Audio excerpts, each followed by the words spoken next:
ಕೊಲೆ ಕೇಸ್ನಲ್ಲಿ ಬಳ್ಳಾರಿ ಜೈಲಿನಲ್ಲಿರುವಂತಹ ದರ್ಶನ್ಗೆ ಬಿಗ್ ಶಾಕ್ ಎದುರಾಗಿದೆ. ಪೊಲೀಸರಾಯಿತು ಈಗ ಚಕ್ರವರ್ತಿಯ ಕೋಟೆ ಐಟಿ ಲಗ್ಗೆ ಇಡಲಿದೆ.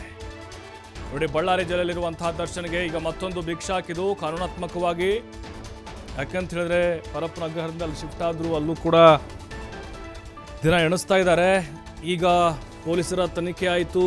ಚಕ್ರವರ್ತಿಯ ಕೋಟೆಗೆ ಐಟಿ ಲಗ್ಗೆ ಇಡುತ್ತೆ. ಇವತ್ತು ಐಟಿ ಇಲಾಖೆಯವರು, ಇನ್ಕಮ್ ಟ್ಯಾಕ್ಸ್ ಆದಾಯ ತೆರಿಗೆ ಇಲಾಖೆ ಅಧಿಕಾರಿಗಳು ಇವತ್ತು ದರ್ಶನ್ ಅವರನ್ನ ವಿಚಾರಣೆಗೆ ಒಳಪಡಿಸಿದ್ದಾರೆ.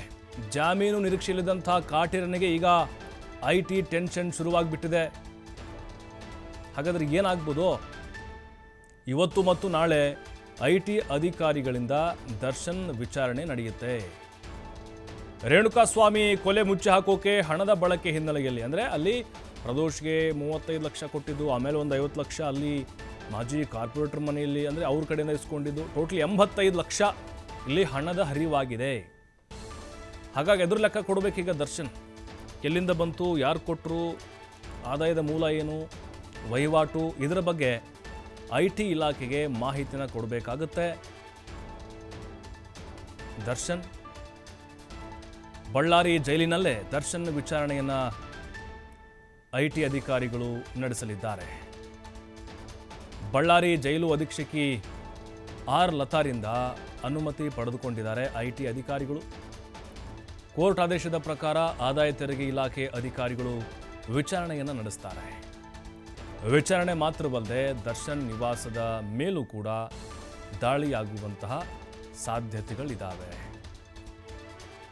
ಅಂದರೆ ಈಗ ಜಾಮೀನು ನಿರೀಕ್ಷೆಯಲ್ಲಿದ್ದರು ದರ್ಶನ್. ಈಗ ಅದರ ಮೊನ್ನೆ ಮುಂದೂಡಿಕೆ ಆಯಿತು, 25ಕ್ಕೆ ಮತ್ತೆ ವಿಚಾರಣೆ ಅದು ಶುರುವಾಗುತ್ತೆ ಜಾಮೀನು ಅರ್ಜಿದು. ಐಟಿ ಅಧಿಕಾರಿಗಳು ಈಗ ಬಿಗ್ ಶಾಕನ್ನು ಕೊಡ್ತಾ ಇದ್ದಾರೆ. ಯಾಕಂದರೆ ಅಲ್ಲಿ ಹಣದ ಹರಿವು ಏನಾಗಿದೆ, ಮತ್ತು ಈ ಶವ ಸಾಗಿಸಲಿಕ್ಕೆ ಅವರು ಹಣವನ್ನು ಕೊಟ್ಟಿದ್ದರು, ಪ್ರದೋಷಿಗೆ ಡೀಲ್ ಒಪ್ಪಿಸಿದ್ರು, ಅಲ್ಲಿ ಒಂದು 35 ಲಕ್ಷ. ಅದಾದಮೇಲೆ ಓವರ್ ಆಲ್ ಹಣ ಬಳಕೆ ಆಗಿದೆ, ಅಲ್ಲಿ 85 ಲಕ್ಷದ ಲೆಕ್ಕ ಕೊಡಬೇಕಾಗಿದೆ ದರ್ಶನ್.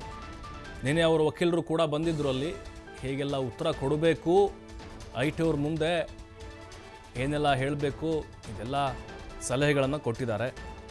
ಹಾಗಾಗಿ ಕಾಟೇರನಿಗೆ ಈಗ ಸಂಕಷ್ಟದ ಮೇಲೆ ಸಂಕಷ್ಟಗಳು ಎದುರಾಗ್ತಾನೆ ಇದ್ದಾವೆ.